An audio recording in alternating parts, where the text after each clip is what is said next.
Hello guys! Hello water sign, hello Pisces, Scorpio and Cancer. Alamin natin kung anong messages, vibration, gabay energy para sa inyong lahat.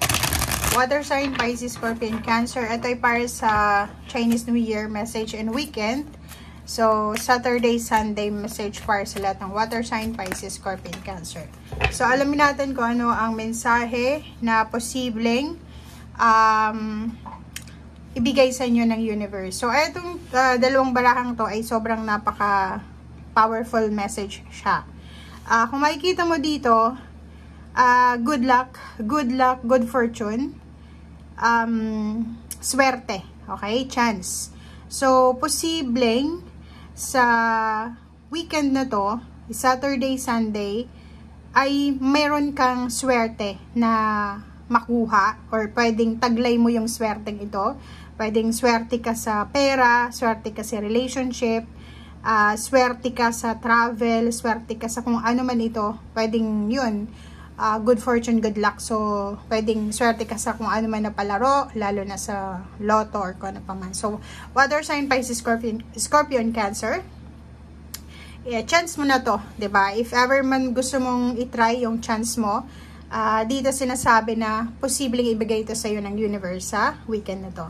And itong panaginip mo, so be careful dahil posibleng yun. If for example, tumataya ka sa lotto or tumataya ka sa kung ano man na chances, winning chances, games or ano pa man, possible na through panaginip siya. Pwedeng galing sa panaginip mo or posibleng sinasabi kasi na itong 11 is manifestation.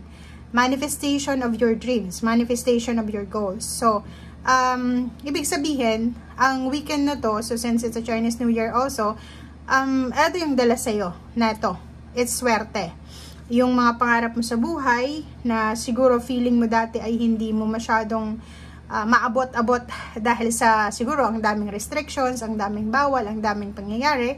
Dito sa barahang to ay sinasabi sa'yo na possible, possible, okay? Opportunities, love life, money, businesses, connection, attachment, pwedeng partnership din, mga taong pwedeng makatulong sa'yo para makuha mo kung ano yung, or matupad mo yung dreams mo talaga.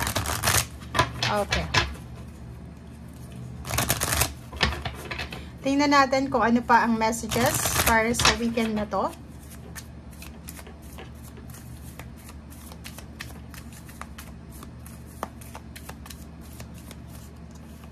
Okay, first card natin is awaken your authentic self and be true to you. So, yun.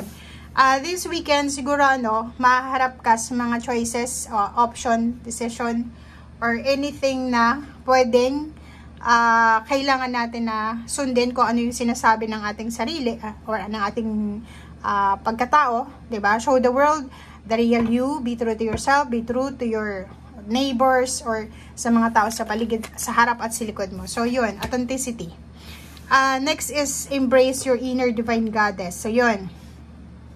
Tanggapin natin, yun nga, ang sinasabi, lalo sa mga babae dito, embrace faults, embrace future, embrace natin yung past natin.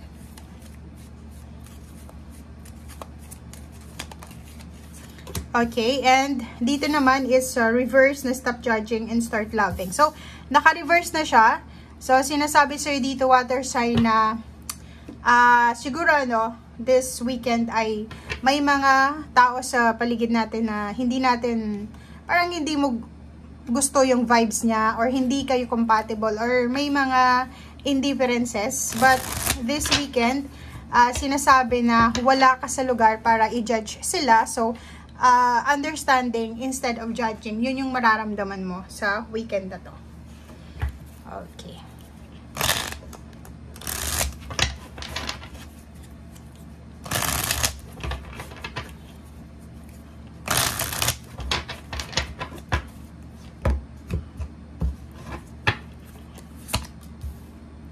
Okay, Queen of Cups, Page of Pentacles, wow.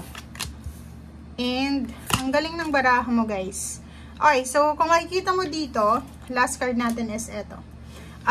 Kung makikita mo dito, water sign, Pisces, Scorpio, Cancer, may nakikita tayo ditong source ng financial, source ng money. Okay? So, pwedeng may bago kang ginagawa ngayon, bagong plano, bagong inspiration, bagong trabaho, bagong business, bagong pwedeng pagkukunan ng financial, which is etong Ace of Pentacles. So, isang opportunities, possibilities na pwedeng magbukas sa buhay mo na magdadala sa iyo ng balanse. So, yun.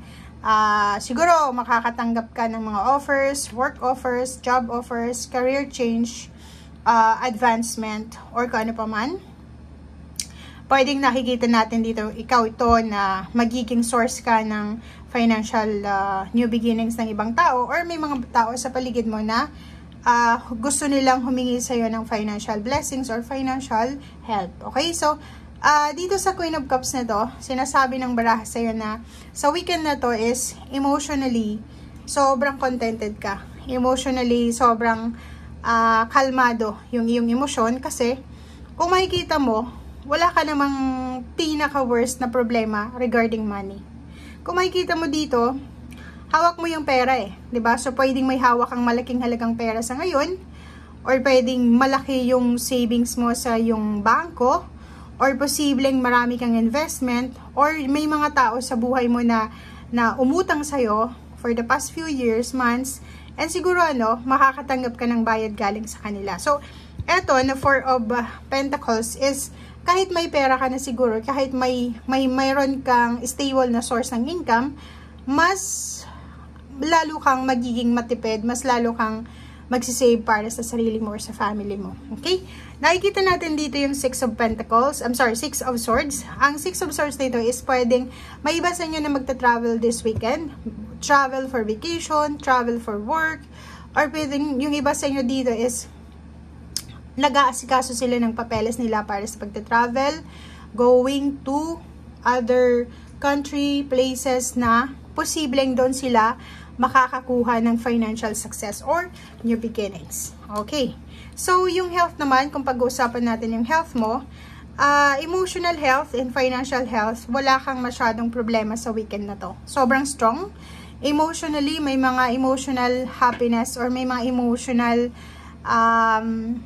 wish fulfillment ka na posibleng matupad mo siya sa weekend na to. Or siguro wala ka namang dapat na alalahanin, lalo na sa iyong emosyon, lalo na sa iyong pera.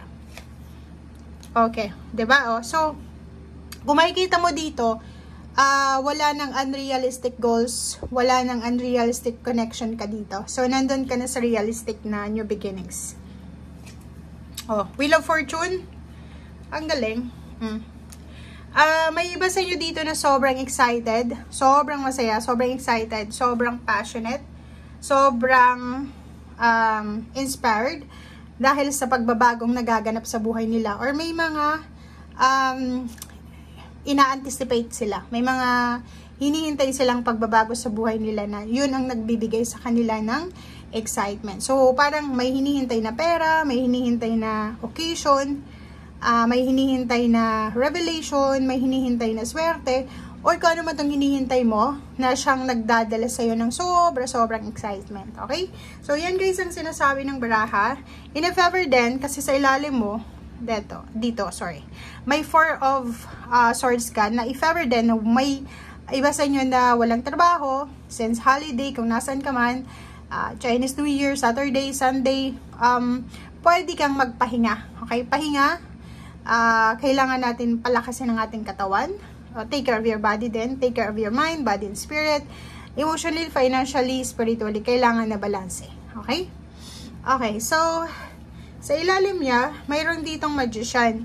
So, sinasabi ng baraha na this, siguro this Chinese New Year is parang magdadala siya sa'yo ng sobrang magic sa buhay mo. If ever man na naghihintay ka ng magic sa buhay mo or naghihintay ka ng pagbabago kasi nandito yung Wheel of Fortune, sinasabi ng baraha na sa tamang direction ka. Okay? Just be true to yourself, be true to your intention.